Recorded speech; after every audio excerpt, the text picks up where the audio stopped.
សួស្តីអ្នកទាំងអស់គ្នាសូមស្វាគមន៍សាជាថ្មីជួបគ្នានៅវីដេអូថ្មីដែលបង្រៀនអំពីពាក្យសុទ្ធមួយវីដេអូនេះគឺយកពាក្យសុទ្ធបាទពាក្យលក្ខណៈថាផ្ទុយគ្នាបាទពាក្យខ្លីៗចំនួន32ពាក្យដើម្បីឲ្យចែករំលែកដល់អ្នកទាំងអស់គ្នាដែលទើបតែចាប់ផ្ដើមរៀនភាសាចិនឬក៏ចេះខ្លះៗហ្នឹងបាទសុទ្ធតែជាពាក្យល្អៗដែលគួររៀនសម្រាប់អ្នកដែលចង់រៀនភាសាចិនបាទពាក្យទី1របស់យើងបាទរូបភាពទី1មាន4ពាក្យបាទពាក្យខូបកថាយំខូយំហើយពាក្យស្យាវបកថាសើចសើចហើយពាក្យខាងក្រោមចបកថាដើរហើយពាក្យផៅបកថារត់ណាផៅរត់ហើយពាក្យបន្ទាប់ហេសបកថាពណ៌ខ្មៅឬក៏ខ្មៅ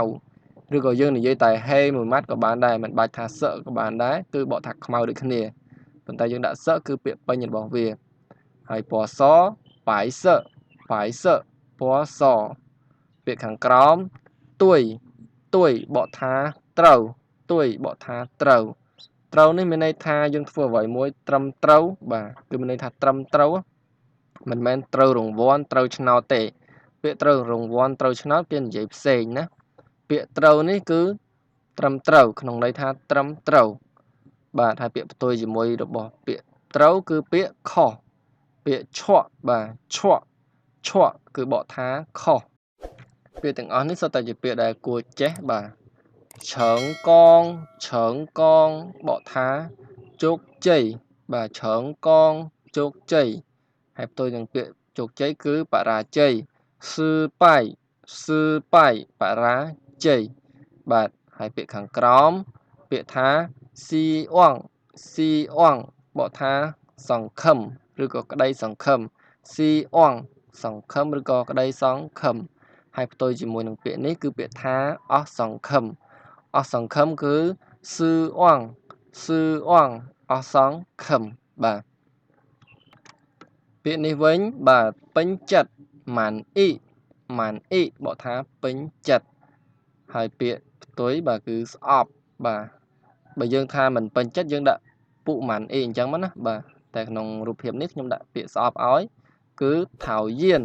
ហ្នឹងគឺបកថាស្អប់បាទហើយពាក្យខាងក្រោមថងអ៊ីហ្នឹងគឺយល់ព្រមថងអ៊ីយល់ព្រម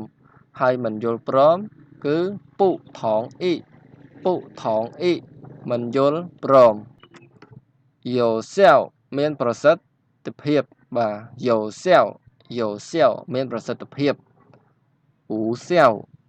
វគឺគ្មានប្រសិទ្ធភាពបាទអ៊ូសាវគ្មានប្រសិទ្ធភាពហើយពាក្យខាងក្រោមបាទពាក្យជ្រៅសឿនបកថាជ្រៅហើយពាក្យឈានបកថារាក់បាទសឿនជ្រៅឈានរាក់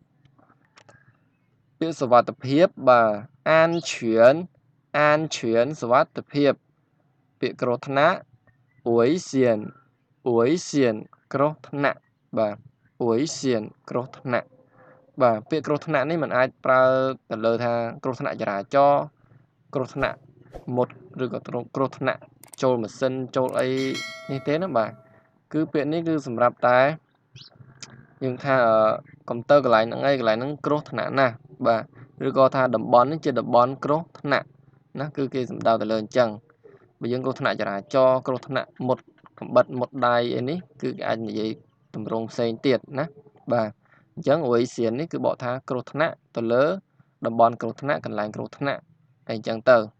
ហើយពាក្យខាងក្រោមពាក្យតាគឺបកថាវាយឬក៏ដំបាទបើយើងវាយគ្នាឬក៏យើងវាយទៅលើអ្វីរបស់អ្វីមួយឬក៏យើងដំដៃគោលហ្នឹងគឺប្រើពាក្យតាទាំងអស់បាទហើយពាក្យ